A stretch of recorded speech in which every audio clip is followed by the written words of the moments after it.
The cake had already gone stale by the time I decided to throw it away. It had been sitting on the kitchen counter for 3 days, untouched, its frosting cracked and dry like the surface of my heart. I had ordered it a week before. Nothing fancy, just a small vanilla cake with buttercream roses, the kind I always used to bake when my son was little. The bakery lady had asked me if it was for a child, and I smiled and said, "No, for my son's birthday gift to his mother." I suppose I was still foolish enough to believe he'd remember. My name is Helen Montgomery. I'm 68 years old, widowed for 12 years. But this year, my son forgot. At first, I tried to convince Bella wasn't their dog. My son forgot my birthday, but remembered his wife's dogs. I sat there in silence for a long time, staring at the post. My hands trembled so badly I almost dropped my phone. For a moment, I couldn't breathe. It wasn't just about the date, it was everything behind it. The years of sacrifice, the countless nights I worked overtime to put him through college, the meals I skipped so he could eat better, the way I sold my late husband's truck to pay for Marcus's wedding because I didn't want him to start his new life in debt. And now, in this beautiful digital world of smiling faces and golden dogs, there wasn't even a trace of me. Not one picture. Not one mention. The next morning, I tried to act normal. I made coffee, watered the plants, and told myself not to care. But the truth was, my chest felt heavy, as if grief had quietly taken residence where pride used to live. I looked around my living room, and it felt like a museum of memories. Pictures of Marcus as a boy, missing front teeth, ice cream stains on his cheeks, hung neatly beside his graduation photo, the one where I had sewn his robe because the school's was too expensive to rent. I stared at his wedding photo for a long time. Serena looked beautiful, of course, tall, graceful, with that effortless charm that drew people in. I used to think she was a blessing, but over time, I realized she had built invisible walls around my son, brick by brick, polite smile by polite smile. When Marcus first married Serena, I wanted so badly to be a good mother-in-law. I offered to help with their new home, to cook dinners, to babysit if they ever had children. But Serena always found ways to decline. "Oh, that's sweet, but we've got it handled, Helen," she'd say, her voice sugar-coated but distant. Eventually, even Marcus stopped calling as much. The visits became shorter, the conversations emptier, until silence became our new language. Still, I tried. I sent them birthday gifts, anniversary cards, even little things for Bella, just to stay connected. But this was the first year he forgot me completely. That night, I poured myself a glass of wine and scrolled through old text messages. The last one from Marcus was 3 weeks ago. "Hey, Mom, can you send that chicken pot pie recipe Serena likes? No how are you, no love you, no mention of my upcoming birthday. Just a recipe." I remember typing back cheerfully, "Of course, sweetheart," trying not to let the ache show through the screen. And now, as I watched the soft candlelight flicker against that untouched cake, I realized something cruel but liberating. I had spent my entire life being his mother, but somewhere along the way, I'd stopped being his person. The following Sunday, I decided to pay them a visit. I told myself it wasn't about confrontation. I just wanted to see him, to remind him that I existed. I even picked up a small gift for Bella, a plush toy shaped like a cupcake. When I arrived, the house looked like something out of a magazine. Freshly painted walls, trimmed hedges, the faint sound of laughter spilling from the backyard. Serena answered the door, her smile polite but surprised. "Oh, Helen, what a nice surprise," she said, her tone implying it was anything but. "Hi, dear," I replied, trying to match her warmth. "I was in the neighborhood and thought I'd stop by." She hesitated for a fraction of a second, then stepped aside. "Of course. Come in. Marcus is in the yard with Bella." When I walked out back, there he was, my son, crouched on the grass, throwing a bright pink ball for the dog. His laughter echoed, genuine and carefree, and for a moment, I saw the little boy he used to be. My heart softened. But when he turned and saw me, his smile faltered. "Mom? What are you doing here?" he asked, wiping his hands on his jeans. I forced a small smile. "I just wanted to see you." "It's been a while." He scratched the back of his neck awkwardly. "Yeah, sorry, things have been crazy lately. Work's been nuts, and Serena's been planning Bella's birthday party." That word again. Birthday. I swallowed hard. "I saw the pictures. It looked nice." "Yeah," he said, grinning again. "We rented out the dog park and everything." "Serena wanted to make it special." I nodded slowly. "That's lovely. You've always had a way of making birthdays special." I let the sentence hang in the air, hoping he'd catch the hint. He didn't. Instead, he glanced toward the kitchen door. "Hey, Mom, Serena's making lunch. Do you want to stay? I mean, if you don't have plans." I almost laughed. If I don't have plans? What plans could I possibly have when every part of my life used to revolve around them? But I smiled anyway. "Sure," I said quietly. Inside, the house was spotless. Too spotless. Almost sterile. I noticed there were no photos of our family anywhere, just perfectly staged frames of Marcus and Serena with Bella. As we sat down to eat, Serena chatted about their upcoming vacation to Colorado, how Bella would have her own seat on the plane, how they'd found a pet-friendly lodge with a spa. I listened, nodding politely, but my mind was elsewhere. I looked at Marcus, at the easy way he laughed with her, how he leaned toward her when she spoke. There was affection there, yes, but also a kind of blindness. He had built his world entirely around her, around them, and somewhere in that perfect picture, there was no room left for me. When lunch ended, I handed Serena the little gift bag. "This is for Bella," I said with a smile. "A little belated birthday treat." She looked slightly embarrassed, but took it.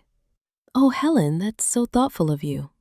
"You didn't have to." "I know," I said softly.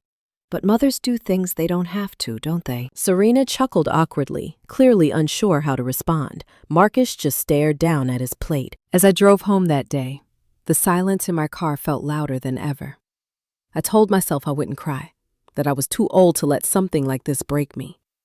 But when I pulled into my driveway and saw that half-wilted bouquet of flowers still sitting by my front door, the ones I'd bought for myself on my birthday, the dam broke. I cried for the little boy who used to pick me dandelions, for the teenager who'd call me the best mom in the world, for the man who now couldn't remember the woman who raised him. But beneath the sadness, a spark of something else began to flicker.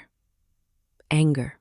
Not the wild, destructive kind, but a quiet, simmering anger that burned slow and steady, the kind that demands to be heard after years of silence. For days, that feeling stayed with me. It haunted me when I cooked dinner, when I fed the cat, when I lay awake at night listening to the clock tick.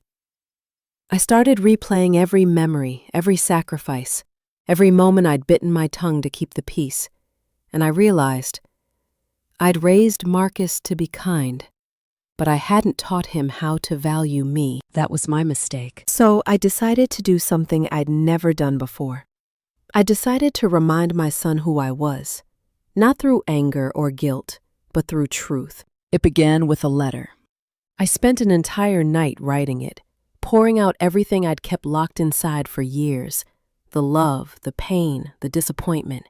I wrote about the nights I'd stayed up sewing his costumes, the mornings I walked to work in the rain so he could have the car, the quiet birthdays I'd spent alone since he'd married Serena. I wrote about how proud I was of him, but also how deeply he'd hurt me. And at the end, I wrote one simple line. "Marcus, I don't want your pity. I just want to know if your mother still exists somewhere in your world." The next morning, I slipped the letter into an envelope and drove to the post office. I could have texted him, of course. I could have written an email, or called, or sent a message through Serena, like I always did. But no, this had to be real, tangible. I wanted him to feel the paper, to see my handwriting, to know that this wasn't just a complaint or a plea. It was a piece of me.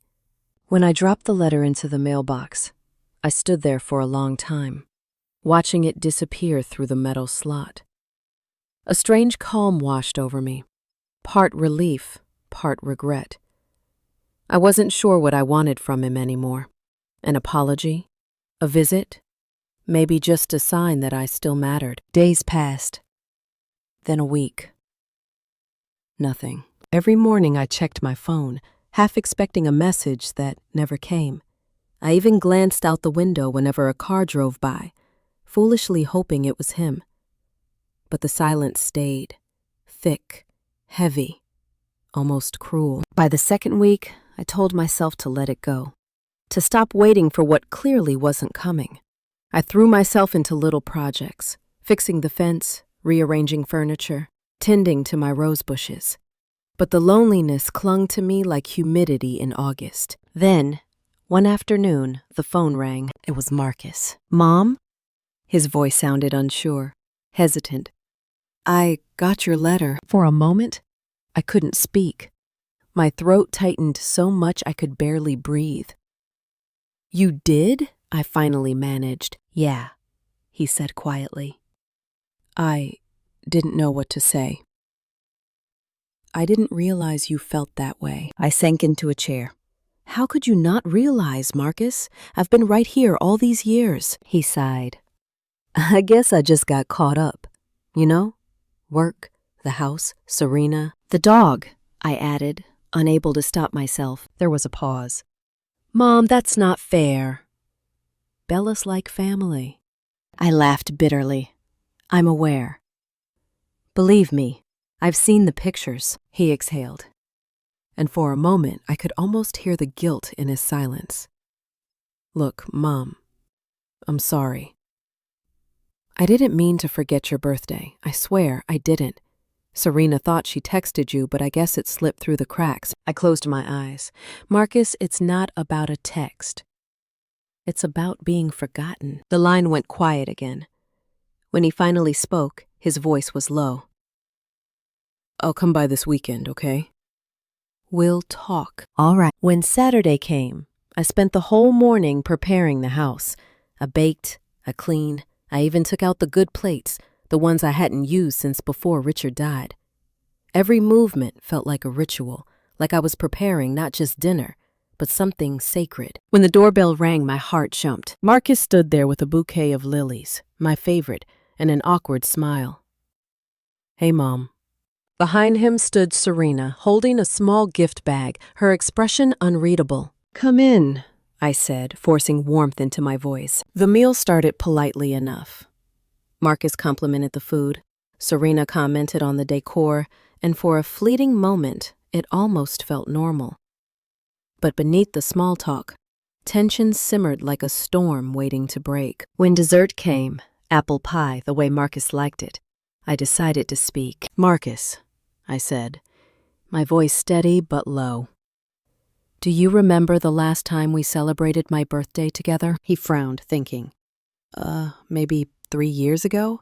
Before the pandemic?" 6, I said. His fork froze midair. 6 years, I repeated, since you last sat at this table for my birthday. And do you know what's funny? I still remember every birthday of yours, every single one. He looked down, guilt flickering across his face. Serena shifted uncomfortably but said nothing. "Mom." "No, let me finish," I interrupted. "I don't want you to apologize. I just want you to understand. I spent my whole life making sure you never felt forgotten. I didn't want you to feel the kind of emptiness I grew up with, but somewhere along the way, I became invisible in your life." Serena finally spoke. "Helen, that's not true. We talk about you all the time." I turned to her. "Do you? Because I've seen your house. There isn't a single photo of our family anywhere. Not one." Her eyes widened slightly.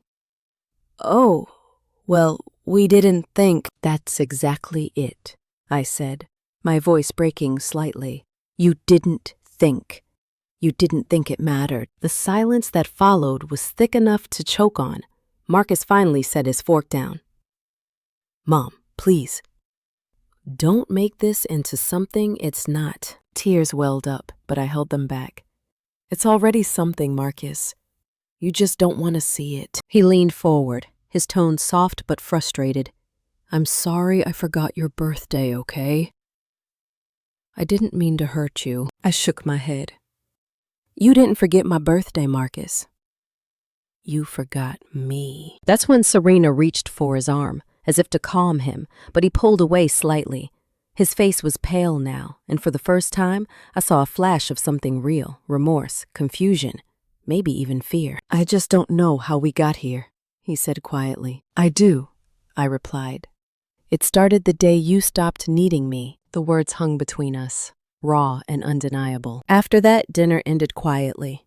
Serena excused herself to the car, saying she had to take a call.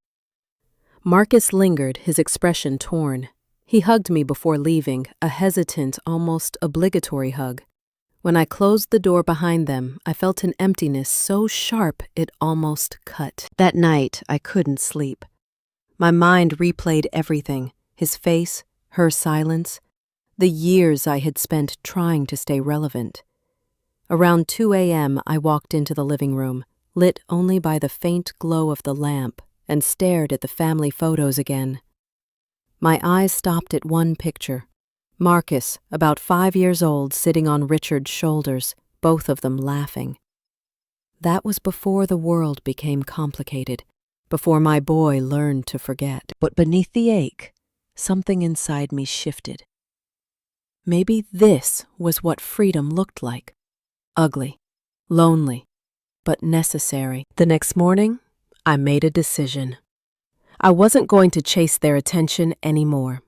I'd spent too many years giving and waiting. Now, I'd learn how to exist for myself again. I started volunteering at a local community center, helping older women who'd lost their spouses. It gave me purpose. And slowly, that purpose became my anchor. I met people who listened, who laughed, who remembered me not as Marcus's mom, but as Helen, the woman who'd once dreamed, once loved, once mattered. Months passed. Marcus called occasionally, short, polite conversations that barely scratched the surface. I answered, but my heart no longer clung to the sound of his voice. I was healing, piece by piece. Then, one day, something unexpected happened. I got a call from Serena. Hi, Helen, she said, her voice strangely soft. I hope it's okay that I'm calling. Marcus has been different lately, quieter. He reads your letter over and over. I think it really shook him. I sat in silence, unsure what to say. He feels awful, she continued. He doesn't know how to fix it, but he's trying. We were hoping you'd come over for dinner next weekend. Just us. No parties, no distractions. I hesitated. Part of me wanted to say no, to stay safe in the cocoon of my new peace. But another part whispered that maybe, just maybe, there was still something left to save. All right, I said finally. I'll come. When I arrived that following weekend, I noticed something immediately. The house was different, warmer, softer. And on the mantelpiece, right beside a photo of Marcus and Serena, was a new frame. It was a picture of me and Marcus from years ago, both of us covered in flour, laughing in the kitchen. When Marcus saw me looking at it, he smiled nervously. Serena found that in one of your old albums. I thought, it should be here. Something in my chest softened. Dinner was quiet, but genuine. There were no grand gestures, no forced apologies, just small, careful words and the kind of eye contact that says, I see you again. And when I was leaving, Marcus hugged me tight, tighter than he had in years. I love you, Mom, he whispered. For the first time in a long time, I believed him. But life, as I've learned, rarely lets peace settle for long. A few weeks later, while I was volunteering, one of the women mentioned seeing Marcus at a cafe with another woman, younger, laughing, his wedding ring missing. My heart sank. I told myself it wasn't my business, that he was an adult and I had promised to stop interfering. But that night, as I sat alone, staring at that same picture of us on the mantel, I realized something terrible. Serena didn't deserve this either. And suddenly, I was faced with a question I never thought I'd have to ask myself again. What do you do when your child becomes the person who breaks hearts the way yours was broken? I didn't sleep that night. I lay in bed, staring at the ceiling, thinking of all the ways I could be wrong. Maybe it wasn't him. Maybe my friend had seen someone who only looked like Marcus. I clung to that thought like a lifeline, but deep down, my gut already knew. The next morning, I called him. "Hey, Mom!" His voice sounded cheerful, almost too cheerful. "How's my favorite lady doing?" "I'm fine," I said evenly. "I was just in town yesterday."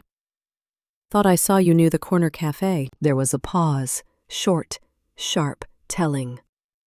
"Oh, must have been someone else," he said quickly. My chest tightened. "Maybe," I replied, keeping my tone calm. "She looked happy, whoever she was." He laughed lightly, but it sounded forced. "Yeah, well, there are a lot of happy people around here." I didn't push it, not yet. I thanked him for calling and hung up. Then I sat there, staring at the phone, feeling a kind of pain I hadn't felt since my husband Richard betrayed me decades ago. That's when the memories came rushing back. Richard's lies, the long nights he spent working late, the perfume that wasn't mine on his shirt. I had buried those ghosts long ago, but they clawed their way up now, mercilessly, and it hit me like a cruel revelation. My son had become his father. It wasn't just betrayal. It was repetition. A generational echo of deceit. For 2 weeks I wrestled with what to do. Confront him? Tell Serena? Pretend I didn't know? I thought of that young woman's laugh, how easy it must have been for Marcus to smile back. And I thought of Serena, polished, kind, always trying to keep the peace. Whatever my feelings toward her had once been, she didn't deserve to live in a lie. One evening, I drove past their house. It was late, around 9:30. Only the porch light was on. I sat there in my car, parked across the street, and stared at the windows, like I was staring into my own past. I remembered the night I'd waited for Richard to come home and realized he wouldn't. I remembered the sound of my own heart breaking in silence, and I knew then I couldn't let Serena go through that same quiet devastation. Not if I could stop it. The next morning, I wrote another letter. Not to Marcus this time, to Serena. I didn't accuse, I didn't condemn. I simply wrote, "Dear Serena, I don't know how to say this, but I believe Marcus might be hurting you in ways you don't see yet. I say this not as a mother-in-law, but as a woman who once loved a man who taught our son all the wrong lessons about loyalty. Please, for your own heart, be careful. Helen." I hesitated before sending it. What if I was wrong? What if I was breaking their marriage for nothing? But the truth has a way of festering when left unspoken, and I had already spent too many years silencing myself. 2 days later, Serena showed up at my door. Her face was pale, her eyes swollen. She didn't knock gently. She pounded. When I opened the door, she was trembling, holding a crumpled printout of my letter. "Is this true?" she asked, her voice breaking. "Did you know? Did you see her?" I froze. "Serena, Don't lie to me," she snapped. "I confronted him this morning." He tried to deny it, but then he admitted it. My heart sank. Oh, dear God. She laughed bitterly, tears streaming down her face. "You warned me. You actually tried to warn me, and I thought you were being dramatic." She wiped her eyes roughly. "I told him to leave. He's gone." I wanted to say something, comforting, maternal, but my words felt hollow. All I could do was reach for her hand. "I'm so sorry," I whispered. She shook her head. "Don't be. You saved me from wasting more years. I just can't believe it's happening again. First you, now me." Her voice cracked on the last word, and something in me broke. I pulled her into my arms, and for a long time we just stood there. 2 women bound by betrayal. 2 hearts cracked in the same place. That night, Marcus called. He didn't sound angry, just defeated. "You told her." "I did," I said quietly, "because you needed to be stopped." He exhaled hard. You had no right. I had every right, I interrupted, my voice trembling but firm. You're my son, Marcus. I raised you better than this. I won't watch you destroy someone's life the way your father destroyed mine. He was silent for a moment. Then he said, You always take everyone else's side. No, I said softly. I take the side of what's right. You've forgotten the difference. He hung up without another word. For weeks after that, he didn't call. Neither did Serena. The silence that followed was heavy, suffocating. But this time, it wasn't the silence of abandonment. It was the silence that follows truth. I started seeing a therapist at the center. It wasn't easy, unpacking decades of wounds, Richard's betrayal, Marcus's distance, my own quiet compliance. But slowly, painfully, I began to see patterns.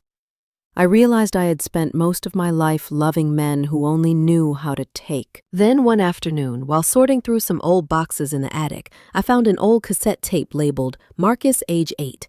I dusted off my old player and hit play. Static. Then a small voice filled the room. Hi, Mommy. I love you. I hope you have the best birthday ever. Don't cry, okay? I'll always be your boy. The sound hit me like a wave. I sank onto the floor, clutching the tape player, sobbing so hard my chest hurt. That voice, that innocent, untainted love felt like a ghost. After that day, something inside me changed again. I stopped trying to fix him, to rescue him, to guide him. I realized that part of motherhood, perhaps the hardest part, is letting go of the idea that you can save your child from who they've become. Months passed. Then one morning I received a call from a number I didn't recognize. It was Serena. Hi, Helen, she said quietly. I thought you should know. Marcus checked himself into therapy. He's been coming clean about a lot. He wants to make things right. I didn't know what to feel. Relief, sorrow, maybe both. He asked if I'd forgive him. Serena continued. I told him I don't know yet, but he said something that made me think of you. What did he say? He said, Mom was right. I became the kind of man she spent her life recovering from. My throat tightened. For a moment I couldn't speak. Thank you, Serena said softly, for doing what I couldn't. After we hung up, I sat on the porch for a long time, watching the evening sun sink behind the trees. The world felt quiet again, but this time, it was a good kind of quiet. The kind that comes after truth, after pain, after release. 2 weeks later, Marcus came to visit, alone. He looked thinner, older. He brought no flowers, no gifts, just himself. When he stepped through the door, I saw something in his eyes I hadn't seen in years. Humility. Hi, Mom, he said softly. Can I sit? I nodded. For a long time, we just sat there, the air between us heavy with everything we hadn't said. Then he spoke. You were right about everything. I don't even know why I did it. Maybe I was trying to fill some void I didn't understand, but now I see I was just running from myself. I reached across the table, taking his hand. You were running from your father's shadow, I said quietly, and from mine. He looked at me, tears brimming in his eyes. I don't deserve your forgiveness. I smiled faintly. Maybe not. But you're still my son. And forgiveness isn't something you earn. It's something I give, so I can sleep at night. He laughed through his tears. You're still the same old mom. No, I whispered. I'm not. But maybe that's a good thing. We talked until midnight. Really talked. The way we hadn't in years. It wasn't perfect. It wasn't cinematic. But it was honest. Before he left, he hugged me tightly. Happy early birthday, he murmured. I'll be here next week. With cake this time. I smiled. Make sure Bella doesn't blow out the candles. He chuckled. Deal. And for the first time in years, I let him go without fear. He kept his promise. A week later, I heard a car pull into the driveway, and when I opened the door, there he was. Marcus, holding a cake box in one hand and a small bouquet of daisies in the other. The sight of him standing there, a little uncertain but smiling, made my throat tighten. "Happy birthday, Mom," he said softly. I didn't answer right away. I just looked at him. The man my boy had become. The man I'd feared I'd lost. "You remembered," I whispered. "I'll never forget again," he said. "Not this time." We spent the afternoon together. It was simple. No guests, no noise, just the two of us and the ticking clock in the kitchen. He lit the candles and I made a wish I didn't even need to say aloud. It wasn't for riches or youth or even more years. It was for peace. After I blew out the candles, we sat down to eat. The cake was vanilla with buttercream roses, just like the one that had gone stale months before. When I took the first bite, I nearly laughed at how familiar it tasted. "Where'd you get this?" I asked. He smiled shyly. "The same bakery you used to take me to." I found the recipe in one of your old notebooks. For a moment, everything around us faded. The walls, the ticking clock, the scars between us. It all softened, and I saw my son again, not the man who'd made mistakes, not the husband who'd strayed, but the little boy who used to hold my hand and promise me the world. We talked for hours that day.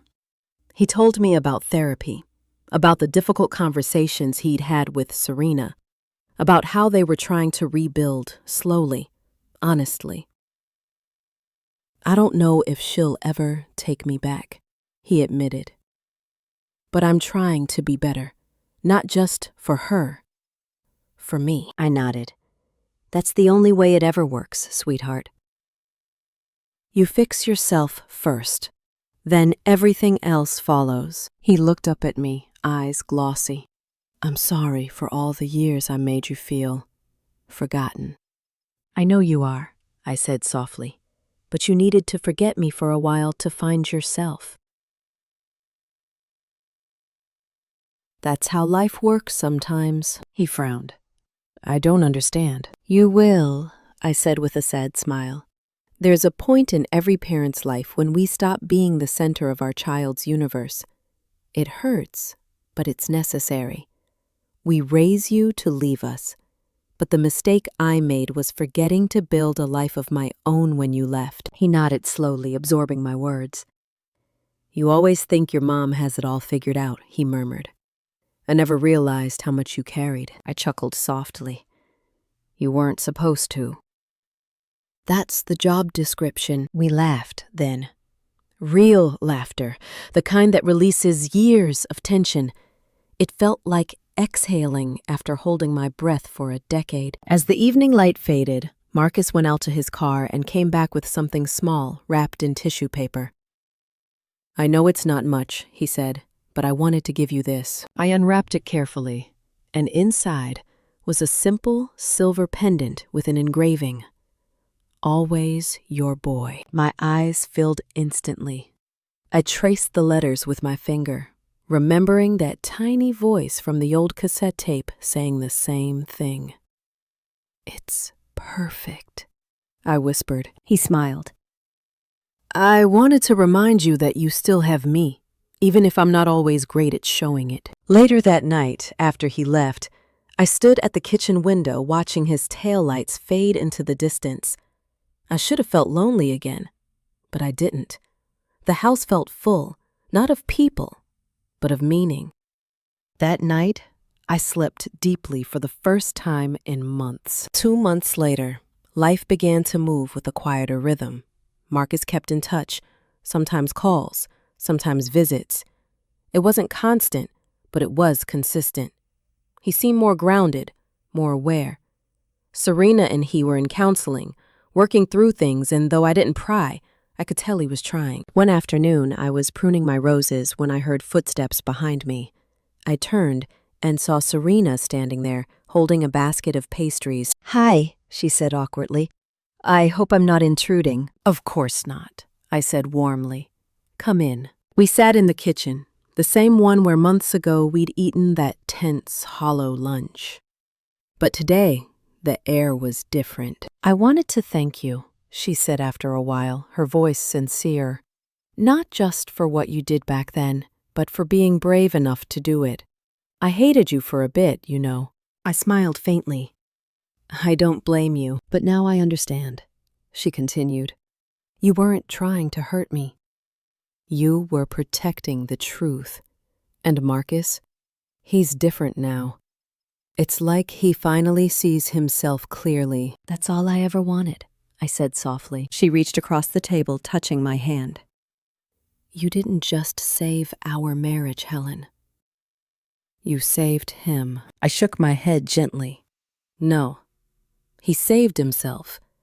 I just turned on the light so he could see the mess. We both laughed then, and for the first time since she'd entered Marcus's life, I saw her not as the woman who'd taken my son away, but as another soul trying to find her place, just like me. Before she left, Serena stood at the door for a moment. You know, she said, Marcus is planning something for your next birthday. He told me not to say anything, but knowing him, he'll need all the help he can get. I chuckled. Oh dear, that sounds like trouble, she grinned. The good kind. The following year came and went quietly. My health wasn't as strong as it once was, small reminders that time doesn't wait, even when love finally catches up. But when my birthday arrived again, I woke up to something I hadn't felt in years, anticipation. At noon, Marcus and Serena arrived, but this time they weren't alone.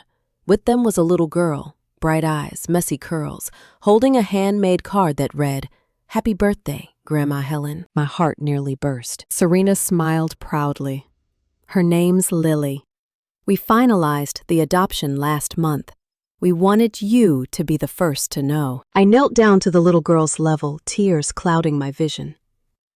Hi, sweetheart, I said softly. I'm your grandma, she grinned, missing a front tooth. Daddy says you make the best pie in the world. I laughed, the sound trembling through tears. Well, I suppose we'll have to make one together then. As the afternoon passed, laughter filled the house again.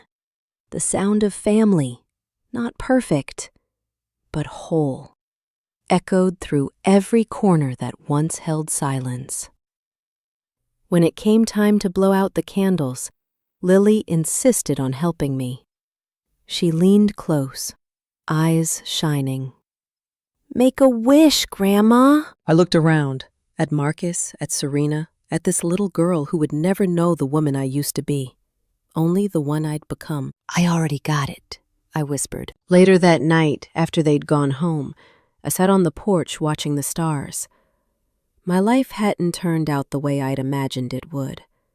There were cracks, scars, regrets, but there was beauty too. Redemption. Healing, and somewhere deep inside I realized something profound. Love doesn't always return the way you expect it to. Sometimes it comes back late, bruised and imperfect.